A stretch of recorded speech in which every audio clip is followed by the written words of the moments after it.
कोपरगाव तालुक्यातील सुरेगाव भुसानगर येथे शनिवार दिनांक 23 ऑगस्ट 2025 रोजी दुपारच्या सुमारास बंडू गेठे यांच्या घराला अचानक शॉर्ट सर्किटमुळे भीषण आग लागली। काही मिनिटातच आगीने घराला वेढा घालून आत ठेवलेले फर्निचर, फ्रीज, टीव्ही, कपाट, घरगुती साहित्य जळून खाक झाले। यामध्ये गेठे यांच्या पत्नी चालवत असलेला शिलाई व्यवसाय देखील पूर्णतः आगीत नष्ट झाला। शिलाई मशीन, कपडे, इतर साहित्य आणि काही रोख रक्कम जळून गेल्याने त्यांचे उपजीविकेचे मोठे नुकसान झाले आहे। आगीची माहिती मिळताच ग्रामस्थांनी धावपळ करून मदत कार्य सुरू केले। त्यानंतर कर्मवीर शंकरराव काळे सहकारी साखर कारखान्याचे अग्निशमन दल घटनास्थळी दाखल झाले। मात्र तोपर्यंत घरातील वस्तू पूर्णपणे जळून खाक झाले होते।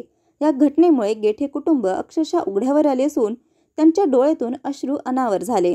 ग्रामस्थांनी MSCBच्या हलगर्जीपणामुळेच ही आग लागल्याचा आरोप करत तातडीने चौकशी करून पीडित कुटुंबाला मदत मिळावी अशी मागणी केली आहे। या घटनेमुळे परिसरात हळहळ व्यक्त केली जात आहे।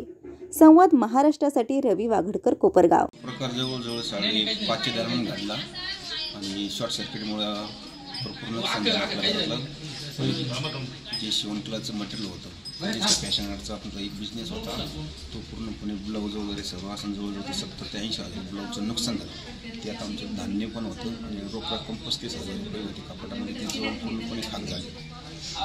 साधारणतः एकूण किती मुद्देमाल तुमचं नुकसान झालंय? किती? साधारण 2 ते 2.5 लाख रुपये नुकसान झालं। काय मागणी तुमची? आमची अशी मागणी, आम्हाला शासनाकडून आपल्याला मदत मिळावी म्हणून आपले जे ब्लाऊजचे नुकसान झालं आणि जी आपली रोख रक्कम होती, काही कागदपत्र वगैरे जळलेले आमच्याकडे, ते आपल्याला त्वरित मिळावी। आमचे मित्र बंडू गेठे यांचं आज या ठिकाणी जळीत झालं आणि 5:30च्या दरम्यान त्या ठिकाणी जळीत झालं। त्यांच्या आईने बघितलं या ठिकाणी खूप दूर चालू असताना आणि या ठिकाणी त्यांचं पूर्ण घरामध्ये जीवनावश्यक ज्या वस्तू आहे ते पूर्ण या ठिकाणी जळून खाक झालेलं आहे आणि ते त्यांची मंडळी नाही का ब्लाऊज शिवते आणि ते कमीत कमी 70 ते 75,000 रुपयाचं त्यांचं नाही का या ठिकाणी ब्लाऊज जे आहे पीस वगैरे त्यांचं पूर्ण जळीत झालं आणि त्यामध्ये फ्रीज असन, TV असन, घरामध्ये वस्तू असून रोख रक्कम 35,000 रुपये ती जळून खाक झालेली आहे आणि पूर्णपणे या घरामध्ये तो 2.5 ते 3 लाखाचं नुकसान झालेलं आहे नाही का। तर शासनाला आमची एकच मागणी आहे का नाही का, ABCBचं या ठिकाणी काम चालू असताना 15 मिनिटं ये जाय नाही का चालू असताना नाही का ते जळीत झालेलं आहे शॉर्ट सर्किटमुळे।